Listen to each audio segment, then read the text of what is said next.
nangyari po sa akin, pag naglalakad po ako, sumasakit yung tiyan ko. At ako makalakad ng malayo, hinihingal po ako. Ang nararamdaman ko po masakit, itong tiyan ko, parang may tumutusok at hinahapo ako paglalakad ko. At hindi ko na po kaya, nagpasya na po ako magpa-doktor. Pumunta po ako ng doktor September 2010. Sabi ng doktor po sa akin na magpa-blood chemist po at magpa-x-ray. Pagkatapos nung pa-x-ray, bumalik na lang po daw po ako sa kanya. Nung nagpa-x-ray na po ako, nagpunta uli po ako sa kanila. Chinek up na po yung x-ray ko. May nakita po silang parang lumalaki po yung puso ko. Bali, ang sabi niya po, magpa-to the echo na po ako. Nung tinanong ko po sa kanila kung meron po sila, sagot po nila wala silang to the echo. Sa ibang hospital na lang daw po ako magpa-to the echo. Tapos po noon, nagpunta na ako ng ibang hospital, nagpa-to the echo na po ako.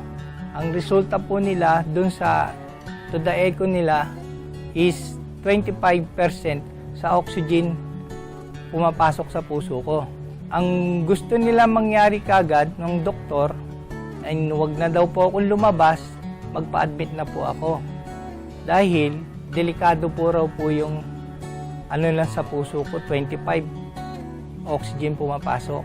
Nagpa-angiogram po ako para malaman nila kung ilan po ang bara. Nang tinanong ko po sila kung magkano, bali 80,000 po daw po. Sagot ko naman po, Dok, baka pwede mo munang maggamot ako na hindi muna po ako magpa-admit. Pumayag naman po yung doktor na pwedeng binigyan ako ng gamot na yun daw muna po daw ang inumin ko. Tapos noon, balik na lang daw po ako ng January para to the echo uli po. Yun po, 3 buwan po ako minom. Lumakas po yung pakiramdam ko, nakapaglakad na po ako ng hindi hinihingal. Bumalik po ako ng January 7, 2011, nakapag to the echo na po ako. Nakita ng doktor na binasa nila, percent ng oxygen sa puso ko, 64% na po. Sabi po sa akin na yung sa puso mo okay na wala na po siyang bara. Bali, pakiramdam ko, malakas na po ako. Marami na po akong nagawa. Nakakalakad na po ako na hindi hinihingal, nakakapanik na ng mga mataas. Nakatakbo na po ako. Okay na po, wala na po ako nararamdaman.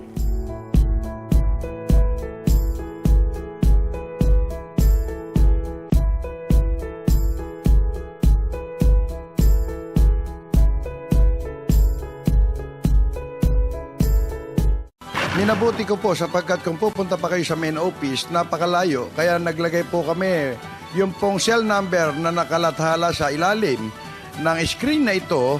Pwede po kayong makipag-ugnayan at ito po ay sinasabi ko at pinatotohanan. Ito po ay authorized distributor ng Abanyong Lingkod mula pa noon at magpakailan pa man.